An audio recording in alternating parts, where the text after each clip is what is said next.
Taxi! Where to, mate? Hello, mate. 55 Tufton Street, please. 55 Tufton Street, SW1. Yep, I know it well. Hop in, sir.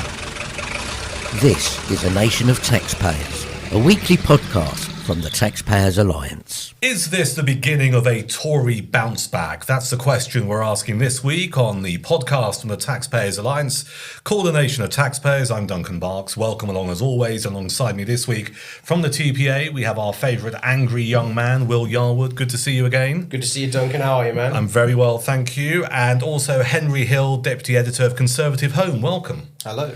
Good to see you. Welcome back on the pod. Yet another appearance, and you're always most welcome. So there'll be a little bit of a focus here on the Conservative Party conference. I am aware that this was last week, but we need to just kind of take stock. But I want to focus on some of the announcements that were made, the vibe of the event, and where the Conservative Party goes from here. Now, we were all in Manchester last week for the Conservative Party conference. Henry, when did you arrive there? Saturday. On the Saturday. We got there Sunday afternoon, didn't we, I think? Yeah, Sunday afternoon. Sunday afternoon. So when you got there on the Saturday, can you remember what the kind of vibe was like when you rocked up? Because No, I didn't notice. I didn't go into the conference on Saturday. Oh, right. So when did you first rock up at the conference? Yeah, just arrived in Manchester on Saturday. I mean, I first went in on Sunday. Yeah. I had panels to do. Yeah, what was it like? You see, I'm always slightly puzzled, I confess, when people talk about the mood of the conference. Yeah. Because how on earth do you actually tell? How do you gauge? For the most part, it was quieter than normal. Yeah. You could move through the Midland Hotel at walking pace, which is unusual based on previous conferences. But for the most part, it wasn't. It lacked the slightly manic energy of last year's conference. Yeah. So last year's conference, there was a real sense of when a cartoon character has ran out of ground but hasn't noticed yet, and they're sort of running on the air. Yeah. Because we'd only just lost the election. We were having the leadership contest, so a combination of all the media being there for the leadership contest and also a lot of the big corporates having bought in before the early election meant that it still felt like a government conference. Yes. And this year felt very much more like, this is an opposition conference, right? The way they'd laid out the rooms differently, they'd put the auditorium somewhere slightly smaller and all the rest of it. But beyond that, the mood wasn't fatalistic, which I think is in part because these days,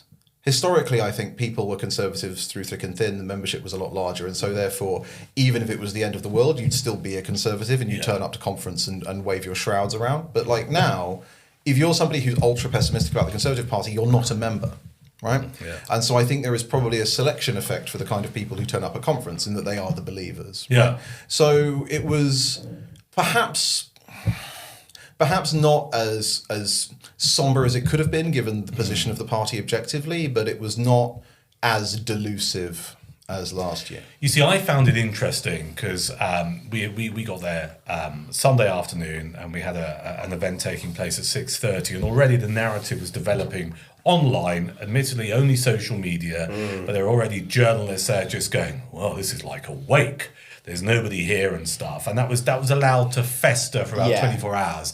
Then I certainly noticed a massive increase in sheer bodies of people by Monday afternoon. And you kind of look at it, you go, well, it's kind of obvious, really, because most people probably want the weekend at home and then they travel up on the train on the Monday morning. But there did seem to be quite a lot of intention from some political commentators, very keen just to write it off within the first couple of hours. What was your take? Yeah, I mean, I think we both read an article in The Spectator, I think, from Maddie Grant, which was pretty brutal, actually, about Kemi's speech. She basically said, nothing wrong happened at Kemi's speech on the Sunday evening. But everyone was polite, no one heckled, and everyone clapped and did what they were supposed to. But her ending line was basically, people are generally quite polite at funerals. And I thought, bloody hell, okay. Yeah. But I mean, it was only Sunday evening. I mean, I, as much as I enjoy and get caught up in all the sort of there is a vibe of the conference, I do to some extent think that is media and lobby created, right? It's not entirely created by the members, because you are right. by Monday afternoon, it was a bit busier. Fringes were packed. I mean, the think tent was packed throughout more or less the entirety of the conference. I noticed other fringes were pretty much packed. So I think people were just spending less time in the main auditorium and going to see speeches and more time just going to fringe events and drinking in the Midlands. I mean, the Midland was certainly packed after a certain point in the afternoon. I mean, I've got one major observation about that particular venue, which is there are less people in there, but they were still charging the best part of £9.50 that for was a pint. ridiculous, man. Oh, I mean, that's why I don't go, right? Genuinely, you go out the secure zone, you go into the Hyatt, which is 2 minutes down the road. Yeah. They have better drinks and table service. Right. So my conference routine is literally just whole court there. I go, and I just message people. I'm like, if you have time, I'm here. But Henry, you're a man of class and distinction. Well, that's very kind of you. No, but you are. I'm sharing it. Anyone can do it. All you need to do is go 2 minutes outside to to a venue that's not in the secure zone. Yeah. I think the other thing about Tory conference, especially, and it's maybe more the case for other conferences now, but you know, if you're at a Labour conference or Lib Dem conference, the conference has a way of expressing itself collectively, right? You have the floor, right? You have those debates, especially historically. I think Labour's a bit more stage managed now. But the mood of conference was a real thing because you were in a room that was making decisions, right? And that's not the case at the Conservative Party. It really never has been, but at least prior to William Hague, you had floor debates, and sometimes they mattered. The Conservatives ended up standing in Northern Ireland in the 90s because the Northern Ireland Conservative branch won a floor debate and it persuaded Major. Whereas now, there's absolutely none of that at Conservative Party conference. The main auditorium is literally just somewhere you go and sit and listen to somebody talk. Yeah. And so I think that picking a collective mood is maybe actually a linguistic hangover from the days when conferences were actually conferences. I noticed a distinct lack of sponsors in the main kind of body area of the conference, compared to, for example, the Reform conference that we were at in Birmingham as well, where you had Heathrow, I think. They were handing out free stuff. Yeah, exactly. Didn't really see that at the Conservative Party conference. I saw a nice big JCB digger tractor thing, proving that Mr. Bamford is still a loyal Conservative donor. Does that kind of stuff matter, do you think? I mean, it won't have helped the party's finances, and it also won't have helped, organisations that do things at conference and work with commercial sponsors, which can hurt the wider ecosystem. But it's what you expect first year of opposition. You're a big company with a big but still finite public affairs budget. Why on earth are you going and dropping, tens of thousands of pounds at Conservative Party conference? What's the point? You go and do it at Reform, and you've got plenty of time. It's not as if the Conservatives have recovered a few, they're bumping along in the mid-20s by the run-up to the next election, and Heathrow turns up and is like, we'd like to give you a lot of money, please. Yeah. The Tories are going to be like, well, you weren't here when it mattered. Be gone.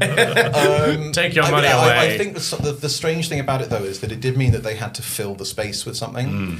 And it did mean that this year's conference did feel a bit like it was being held in like Margaret Thatcher's mausoleum. Yeah. Yeah. Do you want to explain? I know why you're saying that, but for people who might not have seen the pictures or didn't attend, do you want to explain why you made that comment? So there was a stall selling all Thatcher themed art, as far as I could tell. There was a museum bit that had three of her costumes. So including the famous kind of like blue power. Power outfit. And the outfit she wore on the tank.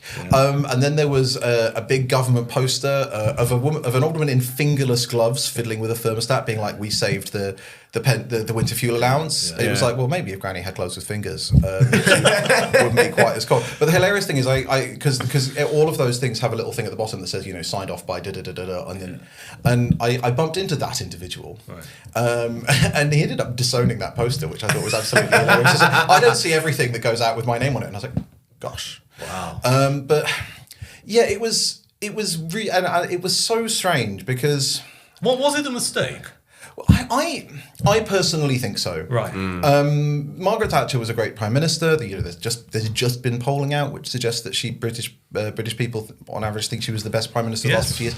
Can't take that away from her. But Margaret Thatcher in 1975 was not elected leader talking about Stanley Baldwin, which is an equivalent time jump at this point.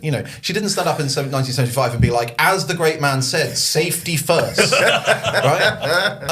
And you end up, I think it's partly because that was the last real glory period. Because this last period was so unsatisfying, but also because I think that you do end up, there's a slight risk with a sort of structural risk with think tanks, which is that you're set up.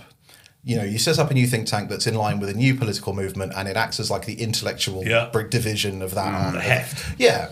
And then, time passes, the great leader falls, the world turns, and this institution remains. And so you end up with think tanks that risk sort of becoming yesterday's vanguard. Yeah. And they're always sort of keeping the flame. And I think there are quite a few people like that in the Conservative Party, because the thing about Margaret Thatcher is, yes, she was a great answer to the problems of 1975, and maybe if she were, alive, she might be full of interesting ideas about what to do now.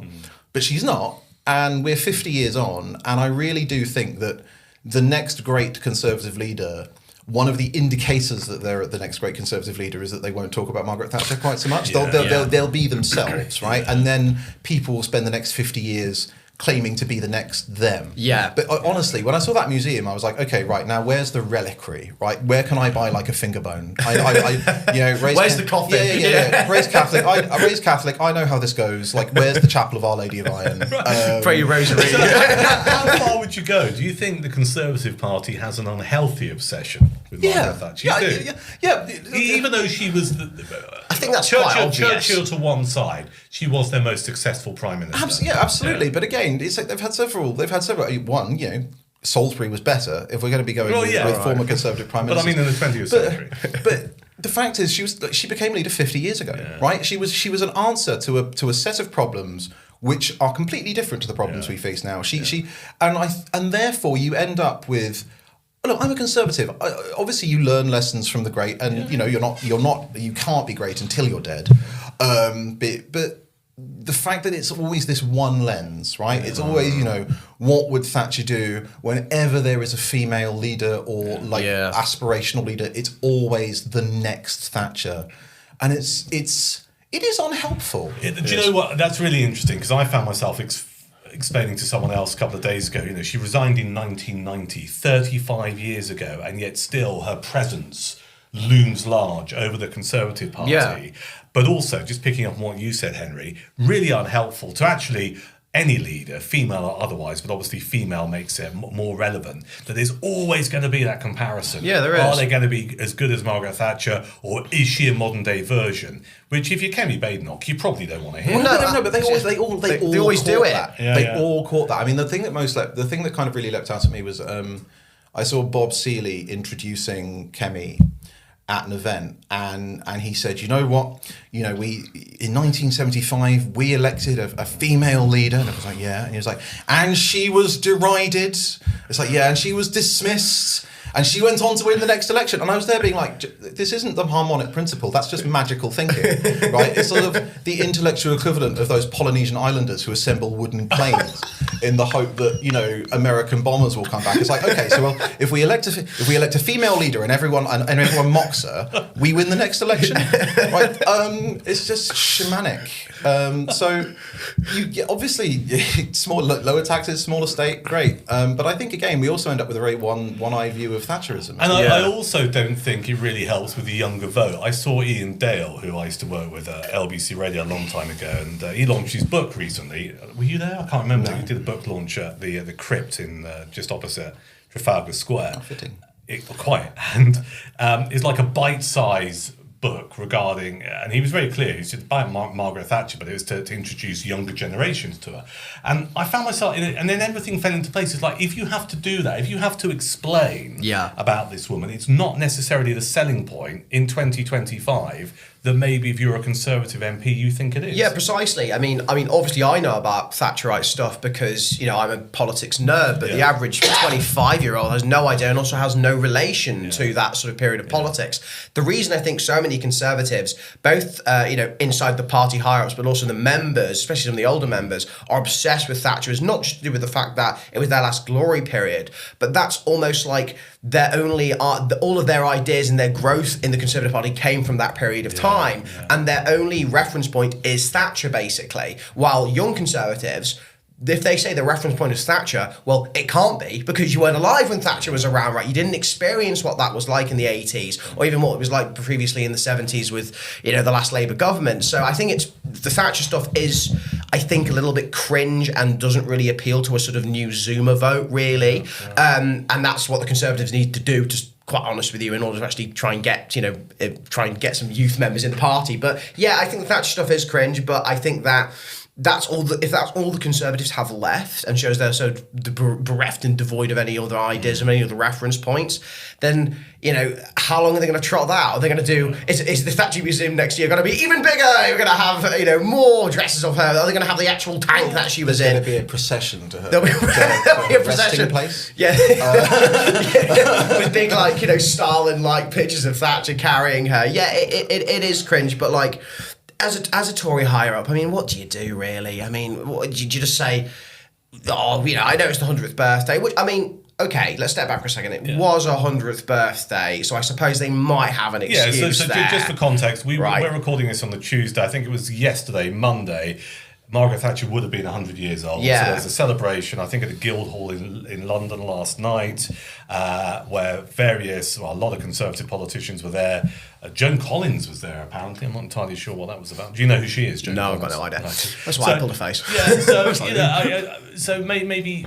Yeah. Maybe there is justification to the legacy, but I am struck, actually, Will, from your point of view, being a self-confessed Zoomer, that if you want to get the younger vote, stop banging on about Mrs. T. Stop banging on about Thatcher. And Henry, as someone who writes about the Conservative Party day in, day out for Con Home, and indeed elsewhere, lots of other national newspapers, you think having that kind of display there was a mistake?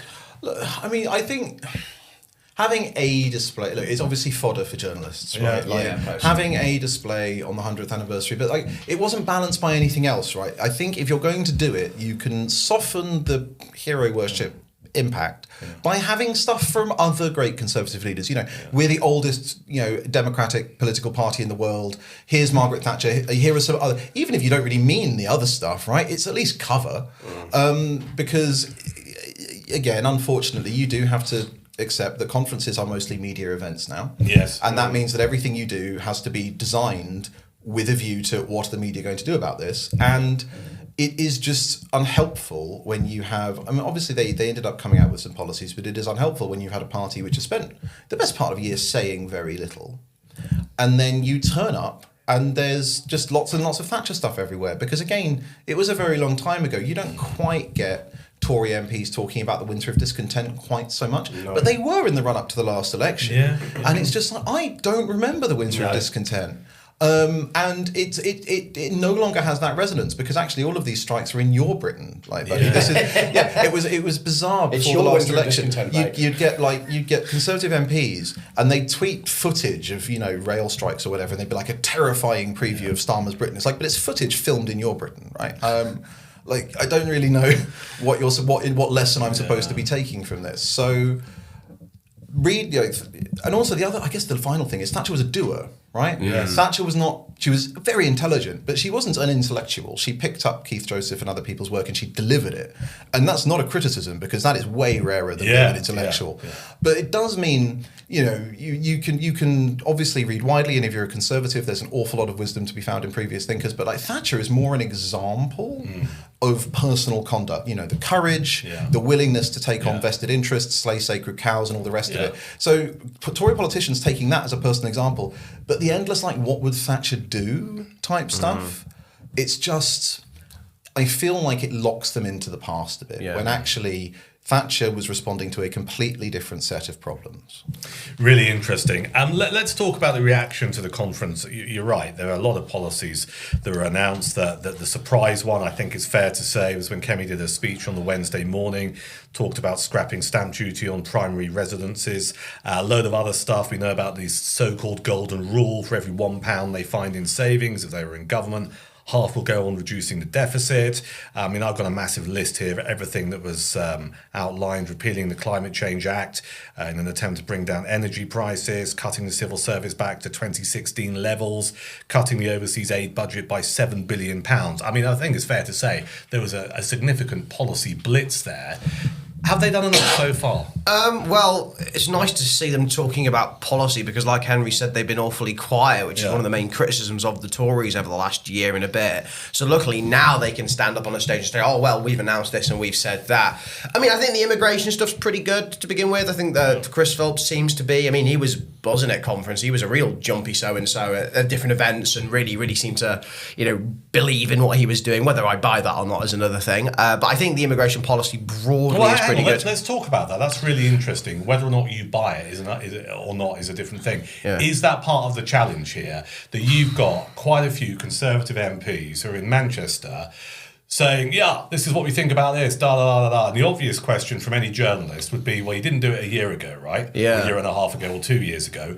Question number one, or two, which is you've had a very quick conversion here. So is that what you mean by that? Yeah, I think so, but that's just me being cynical and critical, right? Because every time a Tory opens their mouth on TV or on stage and says something that I agree with, my immediate, especially if they were in the cabinet, right, I think 14 years, that's all that goes on in my head, but I know I'm not alone in thinking that, right? But that has been planted. I'm no disrespect to you, and I'm not necessarily, but Reform UK have done a very good job of planting that idea in people's brains, which is, but you had 14 years to do this. So maybe I bought the Reform UK mind virus, but maybe I've got it. But nevertheless, but not to say that Labour hasn't done their usual work on that stuff as well, and the Lib Dems, right? All the political parties use that as the excuse. I mean, and that excuse I think will last. But yeah, I mean, some of the policies again, the £47 billion. I mean, if you take half of that out, which will be saved for deficit reduction, you've got £23 billion there. Obviously, abolishing stamp duty is obviously a very good thing. I completely agree with obviously reducing civil service levels back to 2016. But then again, I see even when I'm talking about this, and I want to agree with it, I just think, you guys are in power. You guys are in power, and also some of you guys were wet as blankets when you were in power, right? Wet as a sheet, and yet you're now coming out as like, we're trying to out-reform on various things. And I'm not just talking about Jenrick, I'm talking about people like Philp. I'm talking about people like Claire Coutinho, who was literally Secretary of State for Energy Security and Net Zero, and now is some anti-net zero, like rabid anti-net zero person. And I'm just sat there like, I want to believe you, but fool me once, shame on me, which was 2019 for me, and fool me twice, definitely shame on me, right? So I just can't buy it, man. I just can't buy it. Are those fair observations / criticisms, do you think? Yeah, I think that I've got no problem with people having rapid conversions because that's just what. If you are winning, that's what winning looks like. Yeah. There's a line sort of from Joseph de Maistre, which I sort of cherish, which is God save the king, says the royalist in joyful ardour. God save the king, says the Republican hypocrite in dire terror, and the king is crowned. Which is just you don't need your opponents to agree with you as long as they daren't say they don't. But I do think that the problem is that the Tories have a big credibility problem because they were in office for 14 years and, taxes went up, immigration went up, And Kemi, her initial electoral pitch in the leadership contest was very, very well judged for winning that contest, which is that effectively the subject of the last leadership contest was Robert Jenrick. Because he was the person with a diagnosis, and you either agreed with that diagnosis or you didn't, and if you didn't, no matter why you didn't, you voted for Kemi, right? Because Kemi explicitly said she was a blank slate. I think she said in her launch speech, I don't know what the problems are, but I'm an engineer, I know how to find them. Yeah. And it's well, you're a minister of the Crown in the last government. What do you mean you've got no idea what the problems are? But it means that she didn't get a mandate for anything. And then what she promised was that she was going to do this big, root and branch interrogation of what happened. And obviously she didn't, because the moment she won, the imperative of unity took over, and any really hard accounting for what on earth happened over the last 14 years would be really embarrassing to people who were in the shadow cabinet and people who voted for her. And so that didn't happen either. And so now, I get her, when her people sort of text me, they're like, oh no, we've drawn a line under that. It's well, you haven't done anything about it. And so that means that you have she said during the leadership contest, the problem was that we talked right and governed left, which is sort of true, but she hasn't said why. No. And because she hasn't said why, she has no compelling reason for getting people to believe that it won't happen again, right? She hasn't, on things like the ECHR, on things like taxation, on immigration, she hasn't won a mandate from MPs to slaughter any sacred cows, right? And so you can already see the divisions over her policy on the ECHR. She talks about having Javier Milei as the template, but she also won't cut the winter fuel allowance, or the triple lock. Like it's incoherent, and the policies that came out over the course of the conference, I think. The good thing about them, and this speaks well of whoever it is behind the scenes who was responsible for extemporizing them quite quickly, because the policy review was not finished, is that they were not unrealistic, right? No. There tends to be an inverse relation between the appeal of a party's policies at conference and its proximity to power. Gladstone, in his last leadership election, promised to abolish income tax. Now, I'd have voted for him, but he definitely lost. And so there would have been the temptation there for Kemi to go out and say some absolutely ludicrous stuff that sounds really good. And instead we got abolishing stamp duty, which is quite significant, but deliverable. And also every economist in Britain now grudgingly has to say that Kemi Badenoch has had a good idea. So because it is just objectively like the least popular tax with economists that we have. So that was all good, but because she hasn't done the spade work of interrogating why the Conservatives didn't deliver last time, there will always be that big question mark. The flip side is that the Tories do have, even now, slightly surprisingly, perhaps, like a baseline credibility advantage over Reform. If you look at, YouGov does polling on which party do you trust on which issue, the Tories still lead on the economy. Right? It appears to just be the default setting of the British soul that you think the Conservative Party is best on the economy. And so therefore, they don't need to out-reform because no one would believe them, right? Although Farage is tacking left on a few issues, but there is a sort of landing zone where they can put together a package which is, tough on immigration, but believably tough on immigration, plus offers voters a bit more of their money back. But the problem is, to get that landing zone to exist, they need to be able to establish that believability, and that means explaining where they went wrong before. So it comes down to confidence and trust. The electorate, future voters of the Conservative Party, have to trust the party either again or trust them for the first time and have confidence they will deliver. How do you do that? Is that achievable? I have no idea. And if Kemi says she doesn't have an explanation but she'll find it, then, well, she's had a year and she's still not provided us with the explanation and we're all still waiting, right? Well, it's not going to happen, is it? I don't think it is at this point, but maybe because she's had a good conference and there's a bunch of policy now, they might think, we don't need to do an explanation because we're going to abolish stamp duty and reduce the civil service and leave the HR and la la la la la. But even though I might agree with all of those policies from a Taxpayers Alliance perspective, even from a personal perspective, right, especially when it comes to things like stamp duty or my own bugbears about immigration, I still cannot get over the hump of okay, well, you are saying all these good things, but how are you going to deliver them? One, if you weren't able to deliver things last time when you were in government, and also, you did talk right and govern left, but again, that's not a good enough explanation of why you did that. Was it because of bureaucratic inertia? Was it because of bad actors inside the Tory party? Was it due to, events, dear boy, events? I need an explanation, but if they're not going to provide me one, then, people like me, especially my age, are just going to continue to clock out of the Tories. I mean, not to say young people are flocking to Reform, but Reform do have a slightly better polling advantage with 18 to 25-year-olds and indeed actually 16 to 17-year-olds, while the only people still voting Tory in the UK are over 65s, which, by the way, I know we've said this before, and it's an obvious point, which is why they will never touch the winter fuel allowance stuff. It's why they'll never touch the triple lock on pensions, because if they're reliant on one vote, at least even just hanging on to a few seats at the next election, it's going to be those areas of the shires which still have over 65s there. Let's spend just a few moments, talking about the triple lock, because I think this is continually bubbling once again to the surface. We did a panel with the Shadow Chancellor, Samel Stride. We talked about the triple lock. He was just no plans to do anything about it. It's going to remain as it is, da-da-da-da-da. Do you think, and I take on board Henry Will's point about their core vote would go mental, we're still allowed to use that word, if the triple lock were to be unpicked.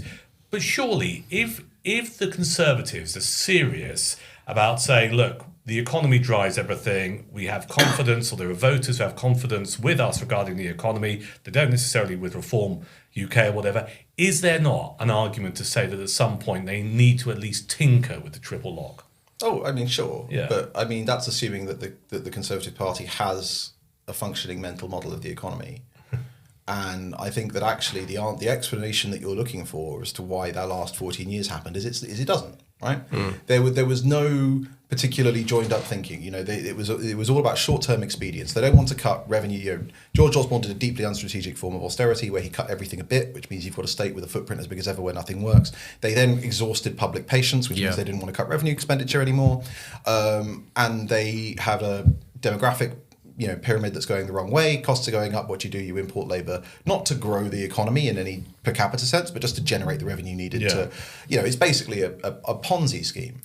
And the Conservatives do need to break out of this rut because we've seen the Starmer government is an object lesson in what happens in this country at this point if you manage to get into office without levelling with the public about the state of the finances, or even not realising the state of the finances.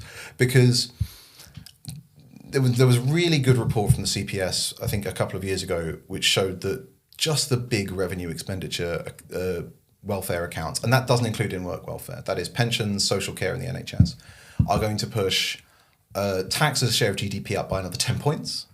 By the sort of second half of this century. The demographics are going entirely the wrong way. And for all the people saying, like, actually the solution to this is just raise taxes, you see this quite a lot on the left, we just need to raise taxes.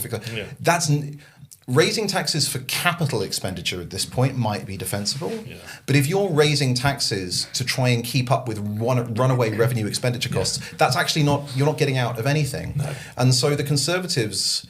they love talking about getting tough on benefits, right? And, I'm a Conservative. I've got no time for people who don't want to crack down on fraud and all the rest of it. But the fact is that in-work welfare is a fraction of the problem, right? If you don't solve social care, if you don't solve find some way to put the NHS on a more sustainable footing, the Tories, to give you an example of the futility of this, the Tories, Rachel Reeves, credibly, with the public, stood at the last election saying she was going to end Tory austerity for the NHS, right? Do you know what actually happened to NHS spending over the 14-year period? It went up. It doubled. Yeah. And I'm excluding the COVID peak. It doubled in real terms. It tripled in nominal terms. And the Tories get no credit for this, right? Because unless the NHS is perfect, people will think it's being starved. Which you will never be. Of course it will. Of course it won't. And people thought, if only the NHS was properly funded, which is a tautology. Yeah. Because you're basically saying, well, if the NHS had enough money, it would have enough money. Yeah. And that is genuinely taken as a contribution.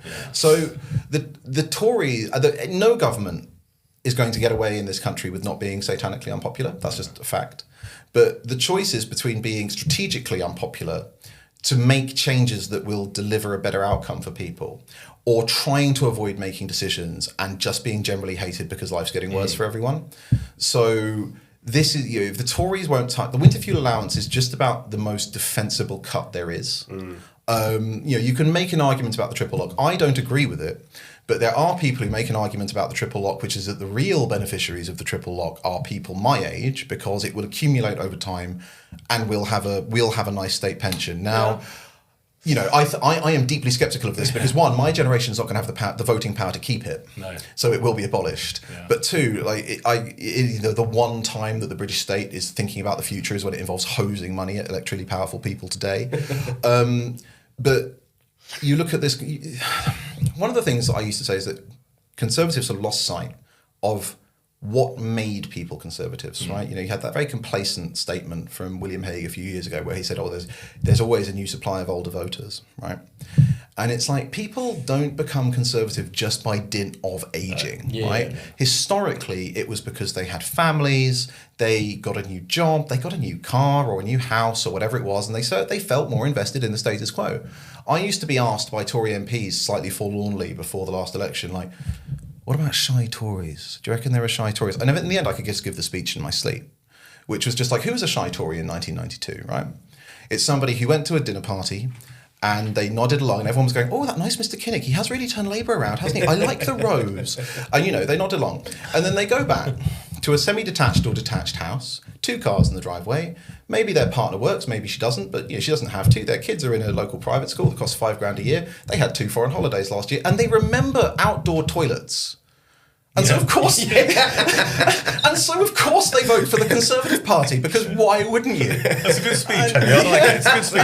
And that voter doesn't exist today. No. I'd say to them, I should be a demographic lock for the right-wing party in whatever country I live in, right? Yeah. And yet, if it wasn't for the fact that I work for Conservative Home and I'm an intellectually convinced Conservative, based purely on my economic circumstances, there was no compelling reason for me to vote Conservative at the last election. Right. And that's true for any young person. Yeah, damn right. And until that changes, and it's weird the number of people who don't seem to realise this on left and right. You'll have Tory MPs who'll say, well, I don't know why people voted against. The people are clearly voting against their economic interests. You have people around Kemi saying, people are voting on culture, not the economy. And it was like, how do you know that? Are you suggesting that we built a really great economy and lost anyway? Like, how do you? Yeah. And on the flip side, you have progressives being like, high-earning voters are alienated by the Tories because of the culture wars. It's like, no, high-earning voters are alienated by the Tories because the Tories don't offer them anything. Let's spend some time talking about Kemi Badenoch. I mean, there's stuff circulating, and you're well tapped into the various Conservative networks, MPs, activists, and otherwise. There was this narrative that developed that this was make or break, and certainly that was my view ahead of the conference. Has she done enough initially to keep the wolves from the door in terms of her speech, which I think was surprising? I thought it was a good speech. Is that going to buy us some time? Yeah, I think we always need to be slightly wary because there's a journalistic convention. When was the last time that journalists went to a conference saying none of this matters? Taxi for Badenoch. It's just that every election is really everything that journalists choose to go to is very important because we're there. So there is that sort of meta element to consider. But the thing about conferences is that conferences pose mostly a big downside risk for politicians, because if they go wrong, it can be a catastrophe. Yeah. Whereas if they go right, people expect them to go right. You get a little bump in the polls, which the Tories may or may not have had, depending on which pollster you look at. But so a bad conference for Badenoch would probably have precipitated an immediate crisis. Yeah. A good conference, what's it changed? There's a bit more positive mood music around her leadership, but the fundamentals are that prior to the conference, her opponents, for better or worse, were broadly of the position that they were going to wait until May. Because because they don't want to take over and then own a big defeat when they can let Kemi own it. Yeah. But 2, because that will mean that she's had way more than a year. She's presided over, if they're bad, 2 catastrophic local election results. You can call time on that project and so on. So it remains to be seen whether or not anything changes. And the other thing is that, again, I mentioned, Kemi, the way that Kemi won the leadership contest earlier. We're going to do it again because it sort of tells you quite a lot, which is that Kemi, one of the biggest question marks about Kemi Badenoch's leadership for me was always the fact that leader of the opposition is a media job as much as it is anything else, right? It is about finding a reason to make people pay attention to you who aren't me and are professionally employed to look at the Conservative Party, right? And there was never any evidence that Kemi liked this. Kemi very skillfully built her profile in government with a small number of high-profile interventions on her favourite subjects, normally in a really controlled environment, like an interview with The Times, right? And that's great in an attention-rich environment where the media's coming to you. And it also worked during the leadership contest. She started out ahead. She spent 6 weeks not saying anything. I think she went on holiday for 2 of them. Nothing changed. She maintained her polling. Perfectly good tactics, right? But now she's in an environment where you've got a Labour government with a massive majority, which means that actually the most effective opposition in this House of Commons is Labour backbenchers, because they, unlike the Tories, can actually sink government policy. Then you have Nigel Farage, who only has 5 MPs, but is one of this nation's most skillful campaigners, is bumping along at first place in the polls, and is generally setting the tone. And so if you're a journalist, you can get to paragraph 14 of a given political story before you need to know what the Conservatives are saying about it, right? And this week, the exam question was, when Kemi Badenoch is given the spotlight by default because of conference, can she use it? Answer, yes. Yeah. Right? Didn't pratfall, no letters fell off the stage. I think having Andy Burnham acting a bit too keen to be leader in Labour actually helped, because it meant that everyone was on their best behaviour at conference. So fine, that was good. That's a tick. But the bigger question about her leadership has always been, can she earn the spotlight? Can she win the spotlight when the great dumpster fire of British politics is like in Act 5 over there. And maybe she'll carry the momentum forward from this, but I don't know. That's the thing that needs to be seen. Because if in a month's time, 2 months' time, she's back to mostly keeping a low profile, nothing will have changed. You've got to keep the momentum there. And very quickly, before Will, I ask you about whether or not you think we're seeing the beginning of a Conservative bounce back, just, Henry, give us a sense of what Conservative Home readers have been saying over the last several days off the back of her speech. Has it been a positive reaction? Has it been a mixed reaction? So it's been positive. It's not been overwhelming. Kemi started out as the great darling of the survey and then sort of collapsed over time, which I think any leader, in fairness, would have had a very hard time. It's really easy to vote for somebody who's not leader and say, I bet they do a better job. But she had about a 10-point rally. So we've been asking, basically every survey, we've been asking our panellists, do they think she should and do they think she will lead the Conservative Party into the next election? And on both cases, we've had about a 10-ish point rally. So it was a positive reception. The question is, of course, whether or not she can carry it through, because what the survey giveth, the survey can taketh away. Okay. Your thoughts? Whether Kemi can... Yeah, is this the beginning of a Conservative bounce back? Is she able to sustain it? What do you think from what you've seen and heard? Do the public really care about conferences? Like, I mean, that's the question I always ask. It's like, okay, yes, you have uninterrupted media coverage for a few days, basically. But does that really change anything in the minds of the average voter who doesn't even know who the current leader of the Conservative Party is in the first place, right? Does that really matter? Does it matter to the people like me who feel like, in reality, young professionals should be a group which the Tories are reaching out to in every possible way, but they're not reaching out to me at all, really, apart from maybe some of the stamp duty stuff. But even then, I don't believe them. And also, there's, again, I know we joke about the angry young man thing, but there's plenty, young... It's not a joke. No, it's not a joke. I know, but, there's plenty of people my age who just want to throw a Molotov cocktail into the system and that things, they'll vote Reform or Green, right? It's like, that's the way they're going. They're not interested in what Labour or the Tories or even the Lib Dems have to say. So... Is Kemi going to is this stabiliser off? Yes, I think for the moment, mainly because lobby hacks said it is, and I think to some extent I mean with the Burnham stuff, I think a lot of that was lobby hacks being bored at Labour Party conference, and a few of them at conference admitted to me that they were just a bit bored at Labour and wanted to cause a bit of trouble. And at this conference, there was a severe lack of any sort of is Kemi going to get thrown off? Because no one was interested in talking about it, basically. If people had written about it, they would have been interested in talking about it. So I think that's how it leads. So I think that Kemi, I've always had the instinct as well, Kemi has got until basically May, because whoever would take over doesn't, like Kemi said, want to lose the Welsh part. Well, have no Tories in Wales. No Tories in Wales, no Tories in Scotland. I mean, Tories are going to get wiped out in London as well.